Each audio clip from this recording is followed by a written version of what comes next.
Welcome back. We're in the Office for Metropolitan Architecture in Rotterdam. The office founded by Rem Koolhaas. My name is Reinier de Graaf, one of the partners, and I would like to give an update on the current status of our Tirana project. We're at the end of schematic design currently. This model was made for that. It's a model that shows a little less than half of the total project. But since the project is essentially one system, a checkerboard system that straddles a larger site, even a segment gives a fair idea of what the project will end up looking like once realized. We're at a point that we have developed the facades, a set of square openings, sometimes windows, sometimes balconies, dancing up and down, dancing to the left and right, creating this kind of seemingly informal, almost hand-drawn facades. The divisions end up wherever they end up. The windows change, pending whether they're in front of bedrooms or living rooms, whether they're in front of loggias, etc., etc., etc. But all in all, a singular treatment that deals with all the functions of the apartments behind.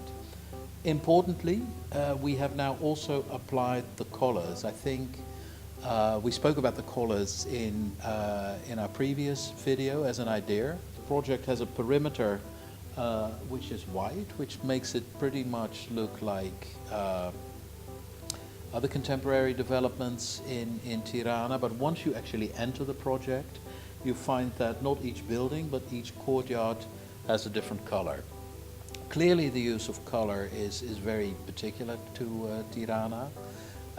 We all know of the Edirama project, of course, but the big difference is that where in Tirana color is always applied afterwards, mostly to undo communist housing estates of their depressive aura.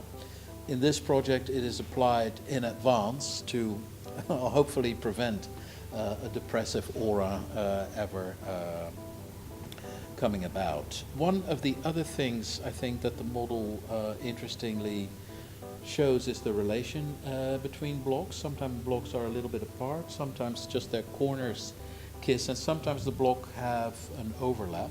Another thing that sometimes happens is that the overlap is used for the fact that the circulation of one block is actually in its neighbor, which means that certain blocks are completely without lifts and stairs, and that allows them to be lifted off the ground almost entirely, and you can then pass underneath them and pass from one courtyard into another. And that is done anyway throughout the whole project.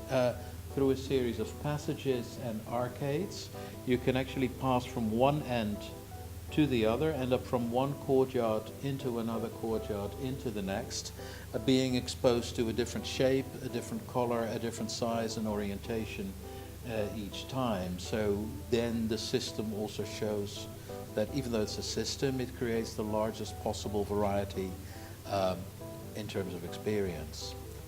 That's it. I guess architecture is something to experience ultimately, and not to talk about too much. We'll keep you updated on the project's progress, and be seeing you in another video after we've completed the next phase. Bye bye.